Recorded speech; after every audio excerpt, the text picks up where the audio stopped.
राम रौ का अर्थ है तत्पद लक्ष्यार्थ, मौ का अर्थ है त्वम पद लक्ष्यार्थ। बीच में जो आ की मात्रा है दोनों का अर्थ है एकत्व। रामाय नमः का जो अर्थ है वही राम का अर्थ है।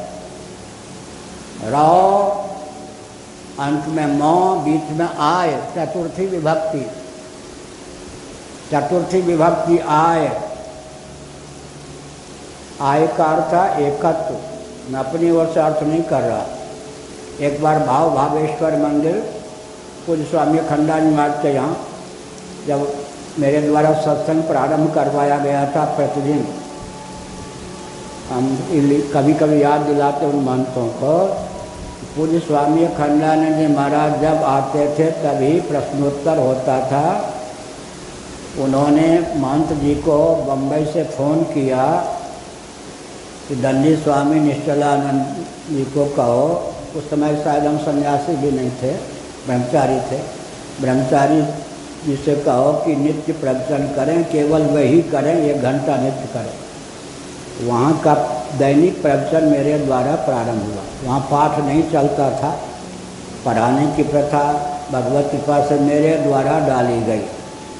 जब मैंने देखा कि वहाँ प्रवचन का विक्रम लुप्त हो रहा है, तब मैंने गोविंदानंद जी को संकेत किया, ये सब क्या कर रहे हो, महाराज के ये कढ़ाई पर पानी फेर रहे हो। फिर मैंने कहा मेरा अपनत्व तो ये है कि दैनिक प्रवचन महाराज ने मेरे द्वारा प्रारंभ करवाया।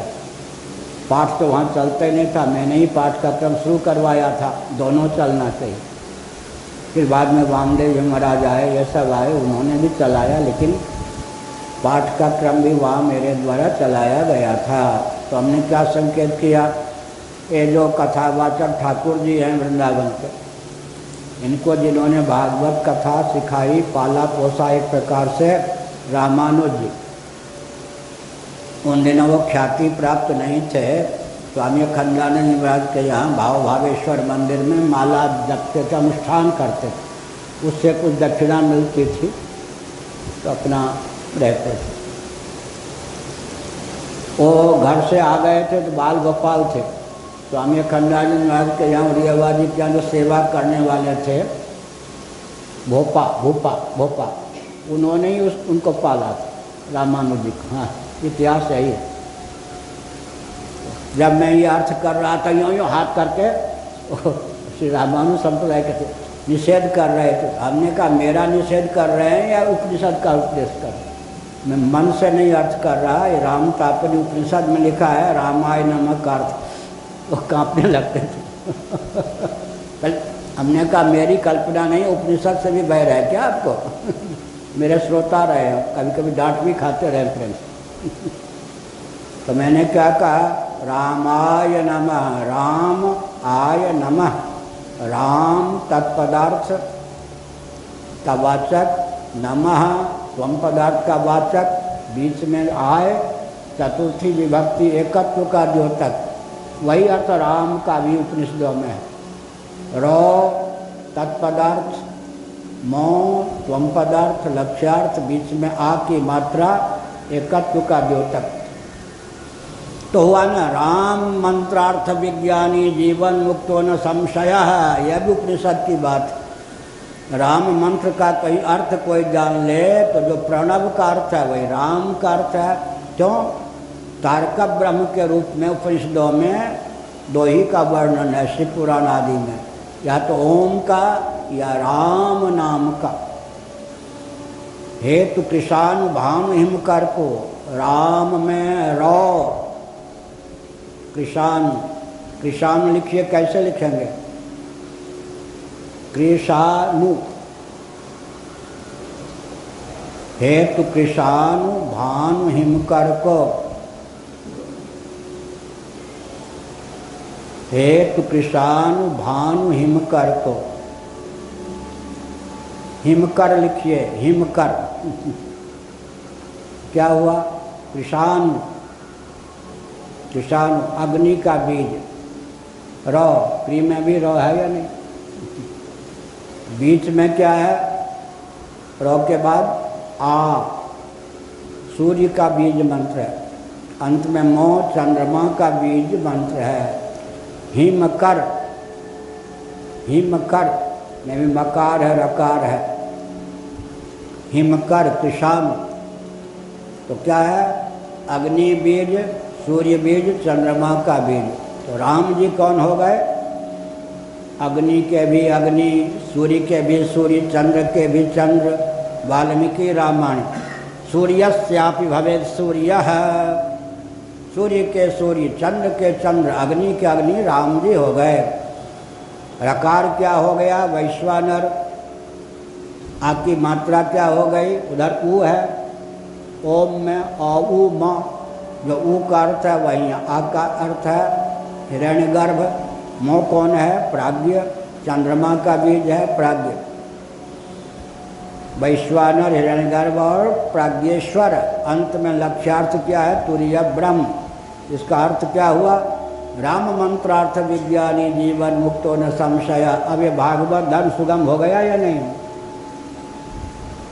एक अक्षर ब्रह्म ओम अधिकृत व्यक्ति ने तो राम, राम एक भगवान नाम का आलम्बन ले लिया। भागवत धर्म की विशेषता क्या हुई? कर्मकांड का फल भी मिल जाएगा, उपासना का कांड का फल भी मिल जाएगा, ज्ञान कांड का फल भी मिल जाएगा, योगी भी हो जाएंगे। कैसे योगी होंगे जी? और सर्वज्ञ भी हो जाएंगे। सर्वज्ञ कैसे होंगे? अभी जो हमने अर्थ किया उस पर ध्यान दें। सर्वज्ञ जगत को आदि भौतिक, आध्यात्मिक, आधिदैविक तीनों धरातल पर समझने के लिए राम इस नाम का आलम्बन लेंगे या नहीं? रौ क्या हुए? अग्नि तत्व। आ क्या हुआ? सूर्य तत्व। मौ का हुआ? चंद्रमा तत्व। आधिदैविक दृष्टि से जगत का पूरा परिचय हो गया। बीच के इधर उधर मिला दें तो रा ले लीजिए, मौ ले लीजिए, क्या हो गया? अग्नि सोमात्मकम विश्वम, अग्नि सोमात्मकम जगत। सन्निकट, सन्निकट सूर्य का नाम अग्नि है, दूरस्थ अग्नि का नाम सूर्य है। एक हमारा शिष्य बहुत बड़े वैज्ञानिक, हमने डांट दिया तब से आता नहीं, सूर्य नारायण कपूर। सुना एक आविष्कार उस व्यक्ति ने किया था, नाम नहीं लूँगा किसी राजनेता का। किसी एक चालाक चतुर को मालूम पड़ गया कि इसने अद्भुत आविष्कार किया है। उसने कहा जरा देखने को दे देते क्या है। भोला भाला व्यक्ति ने दे दिया। वो चला गया किसी एक बहुत बड़े वैज्ञानिक के पास में, नाम नहीं लूँगा। भारत के सबसे मूर्धन्य पद पर प्रतिष्ठित वो व्यक्ति बाद में हुए। उसके नाम वो आविष्कार पेटेंट हो गया। अमेरिका तक में संवाद छा गया था कि ये व्यक्ति नोबेल पुरस्कार प्राप्त करेगा, सूर्य नारायण कपूर। उसका आविष्कार चला गया किसी के नाम पर, कहीं ले लिया गया। उससे उनके मन पे बहुत बुरा असर पड़ा। तो मैंने जब कहा वृंदावन में, ये भी थे मेरे पास सिरोही जी, सन्निकट सूर्य का नाम अग्नि है, दूरस्थ अग्नि का नाम सूर्य है। महाराज जरा बोलने में फिसल गए, 2-3 बार का हमने वक्त तो वैज्ञानिक है, एक विषय का शास्त्र के आधार पर मैं बोल रहा हूँ, ये विज्ञान की पराकाष्ठा। डांट दिया हमने, तब से फिर आया नहीं डर के मारे। बिल्कुल ठीक है, अग्नि में ही सूर्य का सन्निवेश कर देंगे तो राम के 2 हो जाएंगे विभाग, रा और म। अब श्रुति क्या कहती है? अग्नि सोमात्मकम विश्वम, अग्नि सोमात्मकम जगत। जगत का पूरा परिचय अगर आधिदैविक धरातल पर देना हो तो क्या होगा? अब देखिए, लोग समझते हैं गीता क्या है, महाभारत क्या है। हमने इसरो को धन्यवाद दिया, लेकिन कुछ वैज्ञानिक शब्दावली में अभी चंद्रयान पर भेजा है। महाभारत के भीष्म पर्व का नाम ले लिया, अध्याय का नाम जानबूझ के नहीं लिया। संजय ने दिव्य दृष्टि संपन्न होकर, वेद व्यास की कृपा से दिव्य दृष्टि संपन्न होकर, जब तक दोनों सेना कुरुक्षेत्र में युद्ध करने के लिए उतारू न हो, उस बीच में संजय ने दिव्य दृष्टि के बल पर समय बिताने के लिए सूर्य चंद्र इत्यादि का वर्णन किया, भूगोल खगोल का।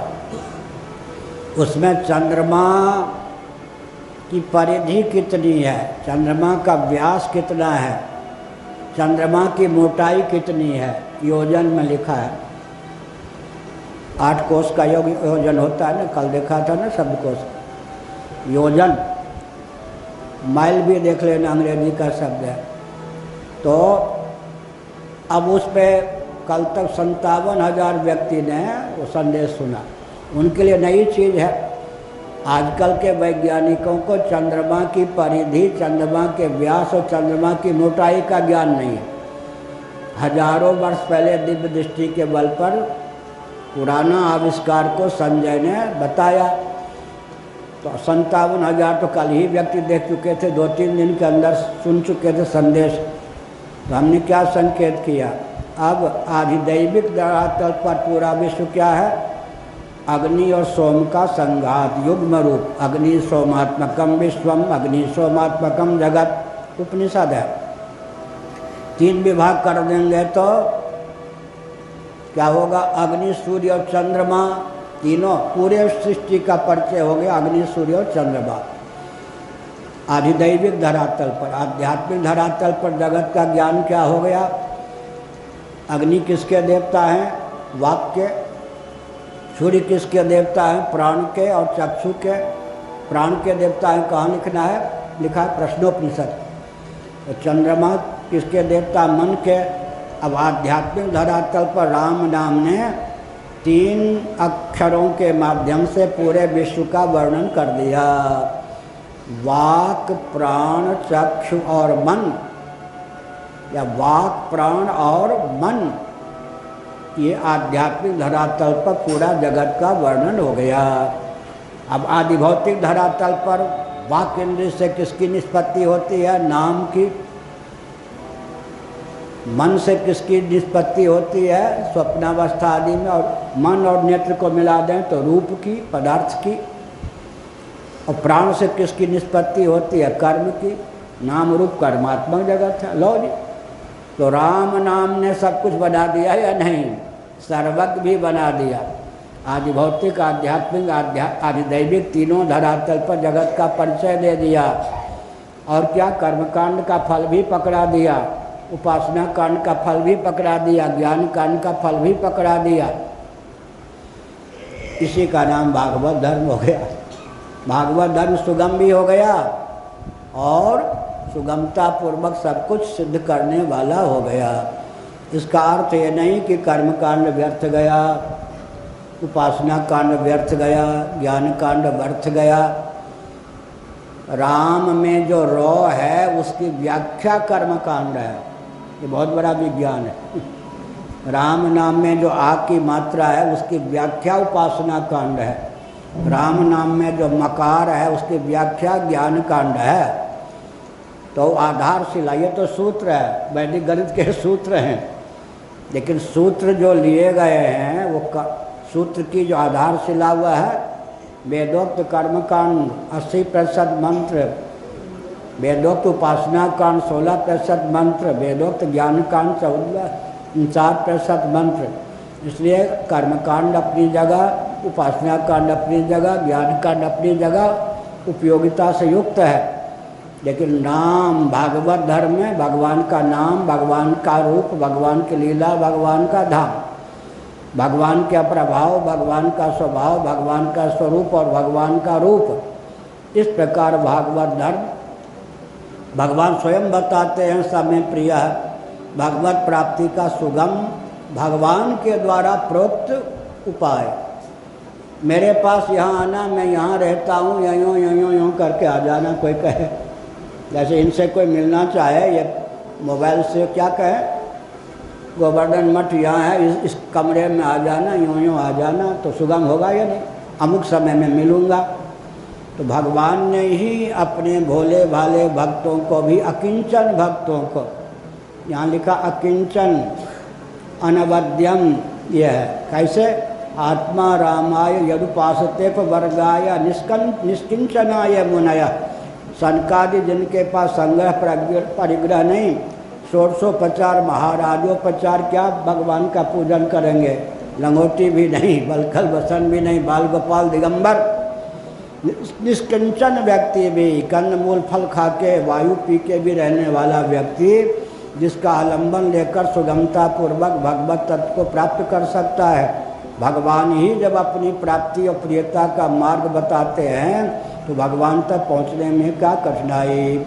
इस प्रकार से अजित तो आप हैं, किसी से जीते नहीं जा सकते, लेकिन आपने सबको जीत लिया उसी क्षण जिस क्षण आपने अनुग्रह पूर्वक अपनी प्राप्ति का सुगम मार्ग भागवत धर्म का उपदेश करके बता दिया। तब सनकादि योगीश्वरों का मन भी उछल पड़ा, हम अकिंचनों को भी भगवान मिल सकते हैं, संग्रह परिग्रह से विहीन व्यक्तियों को भी भगवान मिल सकते हैं। नारायण। बाबाओं को हो गया भिक्षा मांग के लाते हैं, कहाँ घी, कहाँ चना, कहाँ गुलाब जामुन भोग लगाएंगे, बेझर की रोटी, अरे बेझर की रोटी आस्थापूर्वक भगवान को भोग लगा दो, उससे भी भगवान प्रसन्न हो जाएंगे। भगवान के लिए जो भोग्य पदार्थ है वही बन जाएगा, बेझर की रोटी वही बन जाएगी। हमको क्यों चिंता है, हमारे जो भगवान ने सुलभ दिया, चना चवेनी गंगजल जो पूर्वे करतार, काशी कबो न छाड़िए विश्वनाथ दरबार, हम वो भगवान को भोग लगाएंगे। तो यज्ञ की प्रक्रिया से हवनीय सामग्री में कोई सामग्री ऐसी नहीं जो इंद्र खा सकें, लेकिन वो मंत्र विधि के प्रभाव से देवता तक उनका आहार बन के पहुँच जाता है।